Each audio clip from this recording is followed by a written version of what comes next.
We are James and Jennifer Boyd, owners of a tile and remodel company, as well as a home decor and gift boutique in North Carolina.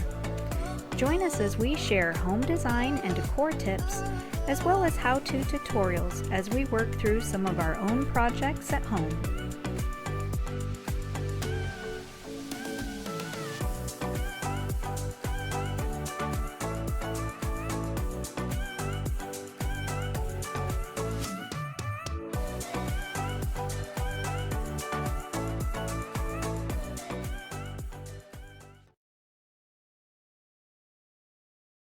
All right, it is day one of our Labor Day weekend. This is what we do. We labor. So I think it's supposed to be resting, but yeah, well, they should call it resting day then. Okay, so we are ready to put in can lights, ventilation for the Master Bath project. And so I'm going to start here by laying them out. I'm going to turn off the lights because I'm using a laser. It's just a little easier to see the line. What we've done is we've decided to center the lights down the aisleway of the bathroom, more so than over the vanity or over the shower and the tub. That just makes the most sense to us. So what I've done is I've run a laser from the closet out. I'm parallel in the room, and I can tell that by looking over here on the wall. I'm measuring from the wall to here and from the wall to that line up there on the door jamb. So I can tell when I'm parallel in the room. That throws a line up on the ceiling, all right? And then what I can do is I can go up in the ceiling and I can mark from here over. I'll probably come in so about center, whoops, this door here, so about this area, and then I'll bring this one in the same distance. I'll mark them both, put a little flathead screwdriver through it, go up in the ceiling in the attic and find those marks. It's important to remember we're using 6-inch can lights, so you don't have to just be clear of a joist. When you put the screwdriver through, you have to be clear 3 inches in every direction, and the fan light requires that we're clear about 3.5 to 4 inches in every direction. I'm clear there too. So, what I'll do is I'll go up in the attic and I'll try to find my tools. so James is up in the attic and we need to locate up there what we've done down here, and that's mark where the can lights are gonna go. So he's in the attic and I'm gonna help him find it. Okay, so we're up in the attic here. Got my trusty flashlight. It should be in this area someplace. Hey, Jen! Yeah? Can you tap on the ceiling with the screwdriver? Yep.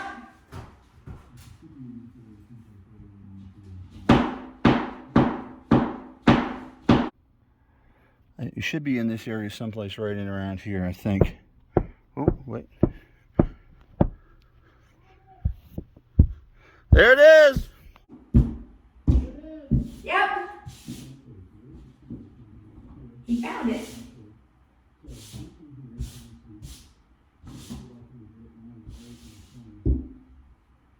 Are you good? Okay, so there's the screwdriver coming from downstairs.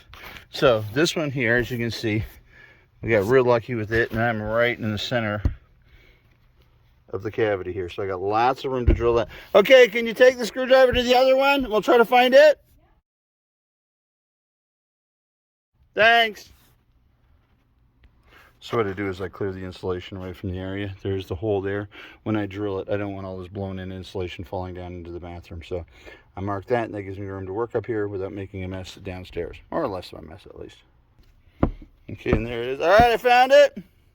That one there, I about guessed on that one, and it came pretty close. It just was already moving insulation apart when she got to putting the screwdriver up there. So we're gonna just slide this back. Same thing. All right, thank you. Same thing. We came really lucky here. We're up in the middle of a stud bay. We got lots of clearance on either side. This is the end. The can light will go on. The other one is over the shower, so that's where the vent fan will go. Up there, I took a look around. We're obviously in really good shape where we're going to put our holes. I looked for the electric coming up top of the wall. This is a combo box here, so they got the plug and the switch in the same. Normally, on most bathrooms or kitchens or any remodels we do when there's an attic and a crawl space, the electrics for the outlets is all brought up from the crawl space. The switches are all brought in from the attic. It drops down and it goes back up and drops down to each light. They did this one from down here. So I'm gonna have to drill a hole in the top of the wall, do my best measuring off of here to there to get that and drop down and hopefully come out right where that outlet is in order to get power up to these lights. So the next thing I'm going to show you is how we drill the hole. This is a little tool Milwaukee makes. It's my favorite. There's a lot of different ones out there. This one is my favorite. It's got 2 blades inside and you can set the width of them. You adjust them, you pull the drill bit out and it unlocks them, and then you can widen or narrow them. If you're drilling like 4-inch holes, 6-inch holes, 7-inch hole for speakers, whatever. So what you do is put the drill bit in the hole we already made earlier, push it to the ceiling. This little puck here will catch our dust. And we're gonna take it off hammer drill because, well, sheetrock's not that tough.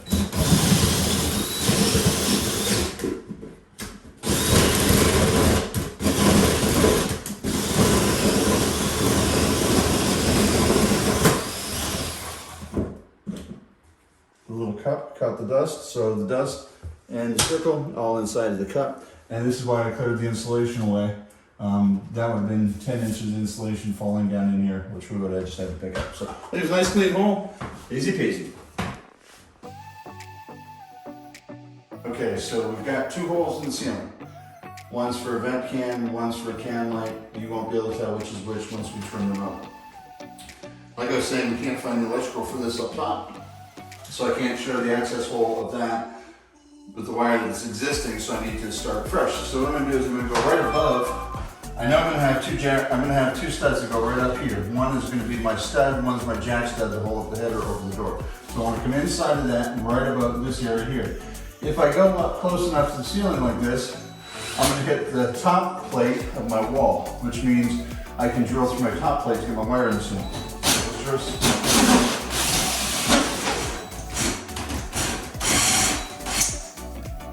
Now that one doesn't have a handy little dust wrap to keep the dust in. So what we're going to do is we're going to take and switch from this drill bit to a paddle bit, and we're going to get it on a long extension so we can go straight up through the top plate and not get involved with the sheetrock in the next room. Right here I can feel, there's my jack to my stud for this, and then if I go in here, I can go all the way clear to about here before I hit my next stud, which tells me inside the wall I have room for the bigger 4-hang box before we go ahead and cut that hole.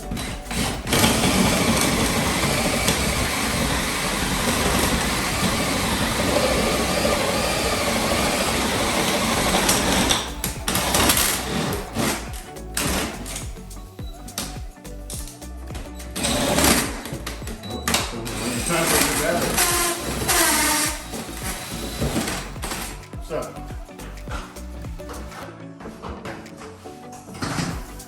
next, we're going to want to run wire up to power our lights. This is 14.3.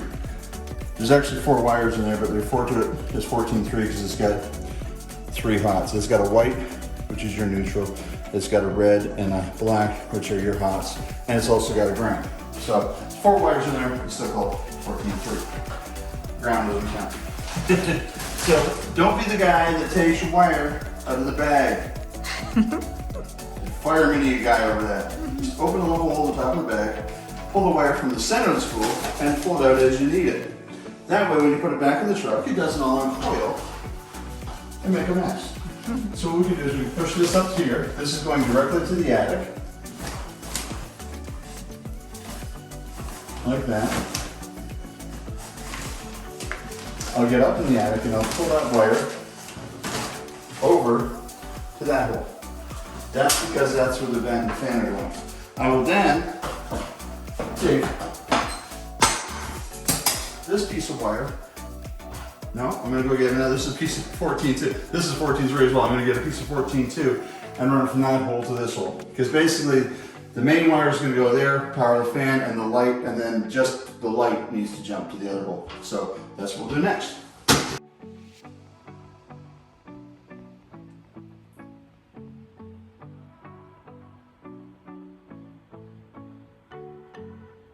So James is up in the attic and he's feeding the wire through.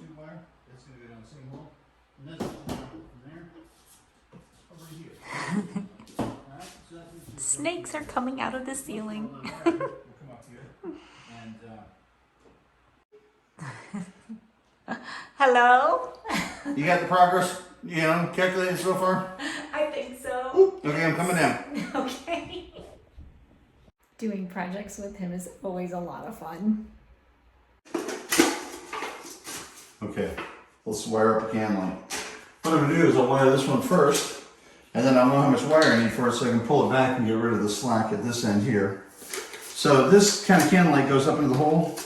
It's important these little prongs are all pushed in like that when it goes up in the hole, and then these actually push out, and that prong spring loads onto the top of the sheetrock, holds it in place. These units are great. This thing pops open, there's no screws or fasteners.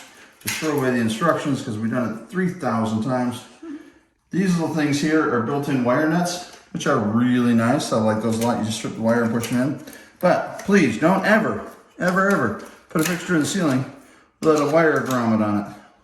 We see them all the time. I pulled out one yesterday, and well, turns out the homeowner did it. He told me later. But he had pushed all this stuff on a vent fan through here and did his wiring outside of the box with no grommet. I mean, just not safe. So this sort of electrical is very straightforward. I mean, really anybody with any kind of skills mechanically can put in a can light or a vent fan. I do recommend, if you are nervous of electricity, if you don't know what you're doing, please call an electrician. Little things like this are just so simple to do. There's really no need for us to call an electrician just because we've done it so many times. We're just very familiar with how it works, and so we don't worry about it too much. So just going to open up the grommet here, and what this is just a little wire clamp, and the wire goes in here. You tighten these down. You strip the wire on the inside of the box, so anything that's not inside of its protective shield is inside of this contained box, which this lid goes back on, and this clamps it down so that it can't twist. These boxes have sharp edges. If the wire is to go through there, it could chafe on there and short at the electrical fixture. That's why we always use wire grommets. All right, so this point here, this wire just goes through the hole and goes to that wire. But I'd like to get rid of some of the slack. I don't like to have a lot of extra wire up in the attic. It's not necessary. It could be dangerous. People are up there walking around, you get tangled with feet in it, whatever. Another tray, maybe the air conditioning guy's working here doing something, whatever. So I always strip my wires back a little bit before I put them inside of the light fixture. And the reason for that is it's just easier.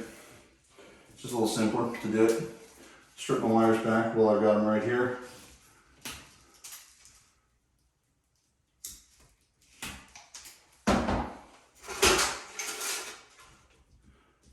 Wire goes in through the wire grommet we discussed.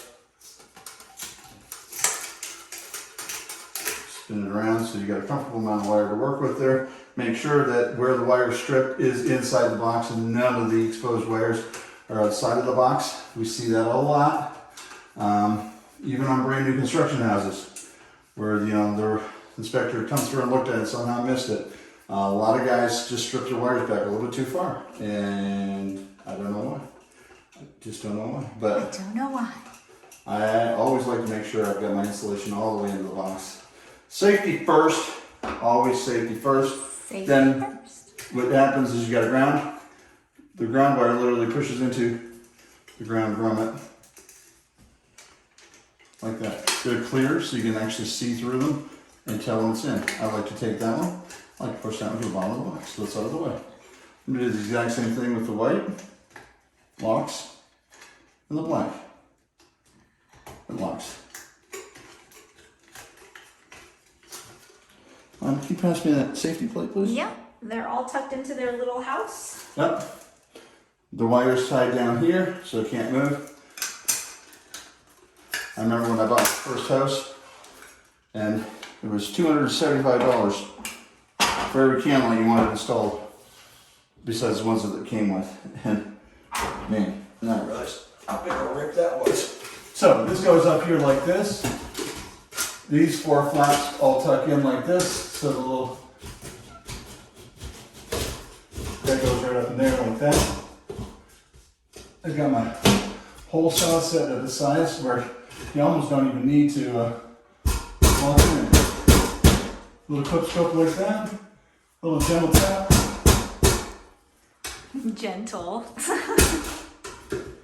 Yeah, well, Tap it in. just tap it in. Sounds like playing pool with your father. Yep. Just tap it in. Can I have that box of light bulbs, please? All right, so we're switching. We talked about switching from the 2 fixtures to the 4 fixtures. So it's all still one circuit coming into a box. You can't have more than one circuit coming into a box, but you're not supposed to. Usually lights and outlets are on separate circuits in the bigger box, so we're about to go and find that out. We're leaving it live for now because, well, it's the light for the video. So working live. This here is a 4-gang 1, 2, 3, 4 box that we're replacing with. I like to take it, lay it over top center of the switches that are already there so I can reuse the hole that is there. Get it nice and level, and here I can just kind of parallel it with my granite countertop that I know is level. Trace your lines on it. And there you go. We'll cut that out with a zip saw. Came over there.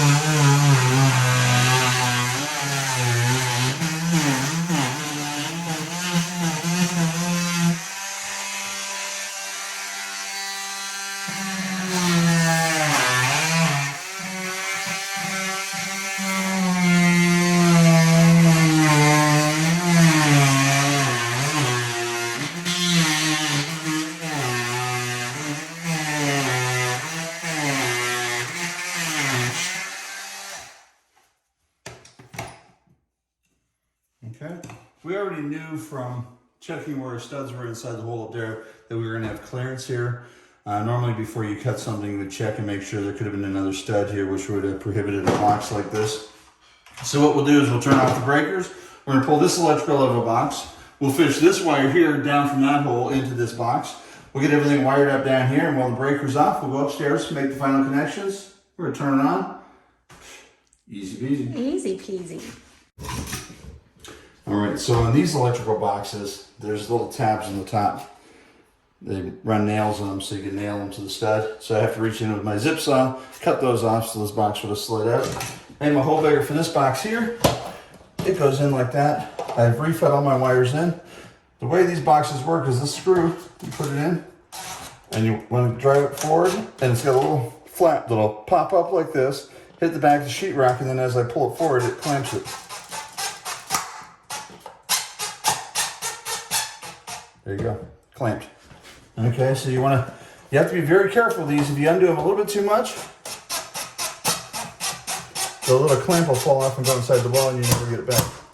But you will feel it after you've done about 3,000 of these. You'll feel when it starts clamping and you'll know, time to ease off, buddy. Okay, so that's clamped inside the wall. So what we've done is we've brought in all the old wires from the old box. I've got 2 circuits in this box, which I do not approve of, but that's how the house has been for 22 years.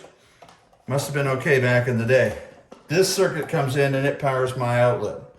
This is my 3-wire that we were able to fish from that hole up top that we made all the way down into the box. This is the wire that's the out to these 2 vanity lights. And and this is my power in, power out. So I'm going to put these grounds together that belong together, not my outlet grounds, but I'll put all these grounds together that belong together. We're tile in, put 3 switches and outlet in, done. All right, turn on a flashlight. We turn our lights back on. So what we've got down here is we've got our vanity lights, which is existing, and our outlet, which is existing, and we're back live with that. We also have run power to this switch and this switch, which are the 2 we added. One's for the vent fan, one's for the can lights. So we're not gonna turn those on right now. We turn the circuit back on so we have some light in the bathroom to see what we're doing. As long as those switches are off, I can work on the system live and I'll be fine. If there's a 3-way involved, just having the switches up doesn't always mean you're not gonna get electrocuted. So it's Power's only switched from one area, so we're fine. So next we're gonna do the Drone 744. It comes with a template for cutting ceiling. No professional uses those or the instructions. All right, this here, we're gonna say, this box makes a lovely receptacle for trash once we get this out of it. This here is your bezel that goes up in the can light or up in the fan unit.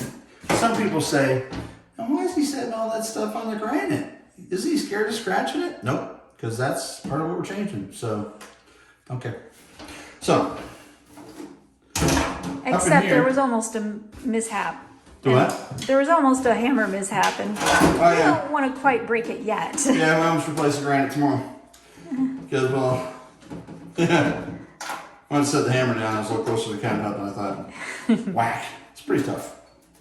So, what I'm going to do is there's this little piece that comes off the back of the vent fan.